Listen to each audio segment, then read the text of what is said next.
سب لوگ سوئے ہوئے ہیں، موت آئے گی تو آپ جاگ جائیں گے، لیکن اس وقت جاگنا آپ کے لیے فائدہ مند نہیں ہوگا۔ جاگنا ابھی ضروری ہے۔ اللہم صلی علی سیدنا محمد وعلی آل سیدنا محمد بعدد کل ذرۃ مئۃ الف الف مرۃ۔ سامعین و ناظرین کرام، السلام علیکم ورحمۃ اللہ وبرکاتہ۔ آج کا ہمارا موضوع یہ ہے کہ ہمیں یقین کیسے آئے گا۔ دیکھیں، جو یقین کا مطالبہ ہے اللہ تعالیٰ کی طرف سے، یہ تو یقین آپ کو اس وقت آئے گا جب آپ عقل سے کام لیں گے، سوچیں گے، سمجھیں گے۔ دیکھیں، دنیا کے بارے میں تو ہم سوچتے ہیں، سمجھتے بھی ہیں۔ کوئی بھی کام آپ بغیر سوچے سمجھے نہیں کرتے۔ کوئی بھی کام سوچ سمجھ کر ہم ہر کام کرتے ہیں۔ اب کیا سوچ ہے آپ کی؟ دنیا کے کاموں، جو بھی سوچ ہے ہم اپنی ایک یقین کے تحت کر رہے ہیں، تو یہ ہماری سوچ ہے۔ آپ بوڑھے ہو جائیں گے مثال کے طور پہ، تو آپ سوچتے ہیں یار کل تو میں بڑھاپے میں اولاد کام آئے گی، تو اولاد اور پھر نرینہ اولاد کی آپ خواہش کرتے ہیں کہ میرا بچہ مجھے کما کر دے گا اور میرا خیال رکھے گا بڑھاپے میں، تو آپ کو عام طور پہ لڑکے کی ہوتی ہے، طلب ہوتی ہے۔ میں ویسی ایک بات کہہ رہا ہوں، موضوع یقین کیسے آئے گا آخرت کے بارے میں۔ یہ یقین اس وقت تک نہیں آ سکتا جب تک آپ کو حقیقت کا علم نہ ہو، جب تک آپ اپنے آپ کو نہ پہچانیں، جب تک آپ اپنے رب کو نہ پہچانیں، تو آپ کو یقین نہیں آ سکتا۔ ہم تو بنا سوچے سمجھے زندگی گزار رہے ہیں بغیر یقین کے آخرت کے بارے میں، تو ہمارا یقین تو نہیں ہے۔ دیکھیں، یہ ایسے افراد حضور صلی اللہ علیہ وسلم کی زندگی میں بھی موجود تھے۔ مدینے میں 300 لوگ جن کا یقین نہیں تھا، غزوہ احد میں عین میدان جنگ میں حضور کا ساتھ چھوڑ کر چلے گئے۔ ان کو یقین نہیں تھا، وہ ظاہر کو دیکھ رہے تھے اور بس وہ حضور کا ساتھ چھوڑ کے چلے گئے۔ منافقین کا آج تو تقریباً وہاں تو 1000 میں 300 تھے، اب یہاں تو لاکھوں میں کوئی ایک آپ کو یعنی یقین والا ملے گا۔ آج تو سب کا یقین دنیا پر ہے، پوری امت مسلمہ کا یقین دنیا پر ہے، دنیا کا فائدہ۔ یہ 5 لاکھ ہیں، یہ 5 کروڑ ہیں، یہ 5 ارب روپے ہیں، یہ جو بھی ہے، بس ہمارا یقین دیکھیں دنیا پر ہے۔ میں آج کا موضوع یہ ہے کہ یقین آئے گا کیسے؟ یقین اس وقت آئے گا جب آپ اپنے آپ کو پہچانیں اور اس پر یقین کریں۔ یہ کیفیت تو ہم میں نہیں ہے۔ ہم اپنے آپ کو نہ جانتے ہیں، نہ جاننا چاہتے ہیں۔ لگے رہو جیسے جانوروں کے سامنے آپ تقریر کرو تو اس کی تو کوئی سمجھ میں نہیں آئے گی جانوروں کو۔ آج کے امت مسلمہ کی مثال جانوروں کی سی ہے۔ اللہ تعالیٰ نے قرآن میں، یہ میں اپنے آپ سے نہیں کہہ رہا، قرآن میں فرمایا لہم قلوب لا یفقہون بہا ولہم آذان لا یسمعون بہا ولہم اعین لا یبصرون بہا۔ ان کے پاس سوچنے کے لیے دل ہے لیکن سوچتے نہیں ہیں، سننے کے لیے کان ہیں لیکن حق کو سنتے نہیں ہیں، دیکھنے کے لیے آنکھیں ہیں لیکن یہ حق کو دیکھ نہیں پا رہے۔ ان کی مثال جانوروں کی سی ہے، بل ہم اضل، بلکہ جانوروں سے بھی بدتر ہے۔ جانور تو ایک مقصد کے لیے اللہ تعالیٰ نے پیدا کیے ہیں، وہ اپنا مقصد پورا کر رہے ہیں۔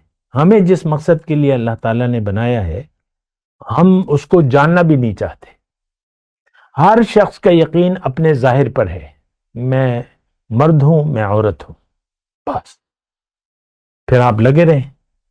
اگر آپ نے اپنے ظاہر کو اصل سمجھ لیا، پھر تو آپ کی مطلب وہ کیفیت تو پھر دنیا کی، ایک دنیا دار کی ہوگی۔ آپ دیکھ لیں۔ بہرحال یقین اس وقت آئے گا جب اپنے آپ کو آپ پہچانیں۔ اگر اپنے آپ کو آپ پہچان لیتے ہیں تو پھر رب کی معرفت آپ کو حاصل ہو جائے گی۔ من عرف نفسہ فقد عرف ربہ، جس نے اپنے آپ کو پہچانا، اپنی حقیقت کو پہچانا، وہ اپنے رب کو پہچان پائے گا، اس کی سمجھ میں کچھ کچھ آ جائے گا۔ لیکن جو اپنے آپ ہی سے غافل ہے، اپنے آپ کو نہیں پہچانا اس نے، تو وہ اپنے رب کو نہیں پہچان پائے گا۔ آج کا مسلمان اپنے آپ کو نہیں جانتا۔ آج کا جو انسان مسلمان کا ہونے کا دعویٰ کرتا ہے، وہ اپنے آپ کو نہ جانتا ہے نہ جاننا چاہتا ہے۔ آپ زندگی کی جس سٹیج میں بھی ہیں، 20 سال کے ہیں، 40 سال کے ہیں، 60 سال کے ہیں، 80 سال کے ہیں، میرا یہ دعویٰ ہے کہ ان میں سے کسی عمر کے حصے میں بھی کسی شخص نے یہ جستجو نہیں کی ہوگی کہ میں کون ہوں، میری حقیقت کیا ہے، دنیا میں میری زندگی کیوں ہے، میری پیدائش اور میری موت کس لیے ہے۔ یہ ہم نہ جانتے ہیں نہ جاننا چاہتے ہیں۔ آپ دیکھ لیں، مطلب وہ بچوں کی طرح زندگی گزار رہے ہیں، یہ چاہیے وہ چاہیے، بس کبھی ہنستے ہیں کبھی روتے ہیں۔ وہ بہرحال، تو میں آپ کو یہ کہہ رہا ہوں کہ یقین اس وقت آئے گا کہ جب اپنے آپ کو آپ پہچانیں گے اور غور کریں گے۔ یتفکرون فی خلق السماوات والارض، اللہ نے وہ علامت بیان کی ہے کہ یہ مومن جو ہیں یہ زمین اور آسمان کی تخلیق اور اپنی تخلیق کے بارے میں سوچتے ہیں۔ تو جب سوچتے ہیں تو اس نتیجے پر پہنچتے ہیں، ربنا ما خلقت ھذا باطلا، اے رب تو نے یہ جو کچھ پیدا کیا ہے ہمیں، تو یہ بے مقصد نہیں ہے۔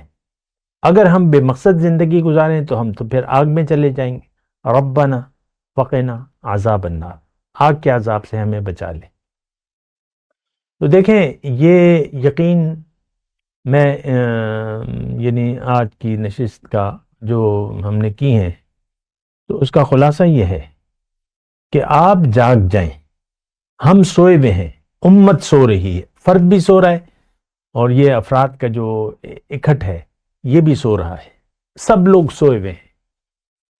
موت آئے گی تو آپ جاگ جائیں گے، لیکن اس وقت جاگنا آپ کے لیے فائدہ مند نہیں ہوگا۔ جاگنا ابھی ضروری ہے، ابھی آنکھوں والا، یعنی آپ کی آنکھیں بند ہیں، شعور کی، عقل کی اور سارا، تو بہتر یہ ہے کہ آپ جاگ جائیں اور آنکھوں والے بنیں، حقیقت کو دیکھیں۔ اگر آپ حقیقت سے دنیا میں اندھے رہے تو آخرت میں بھی آپ کو اندھا اٹھایا جائے گا۔ قرآن کی آیت ہے، من کان فی ھذہ اعمی فہو فی الآخرۃ اعمی واضل سبیلا۔ یہ آج کے مومن کے بارے میں ہے جو مسلمان کا دعویٰ کرتا ہے۔ ہم تو سب اندھے لوگ ہیں، ساری امت سو رہی ہے، ساری امت اندھی ہے۔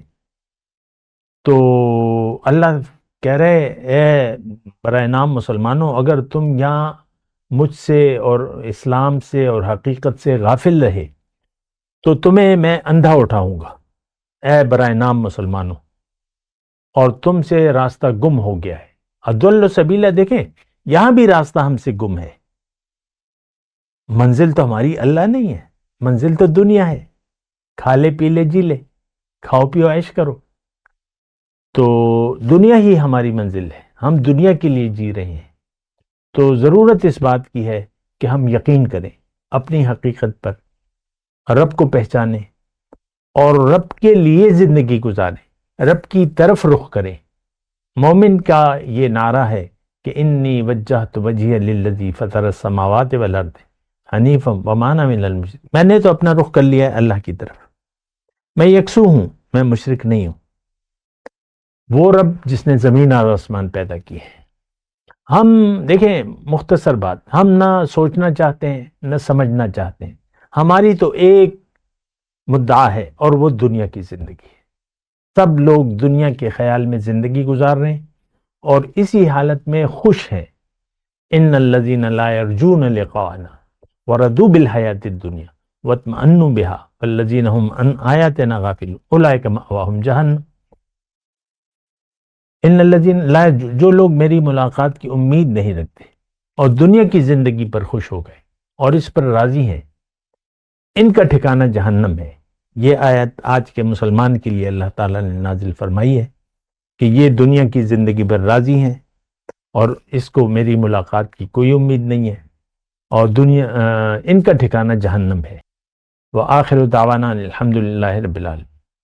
مولاي صل وسلم دائما أبدا على حبيبك خير الخلق كلهم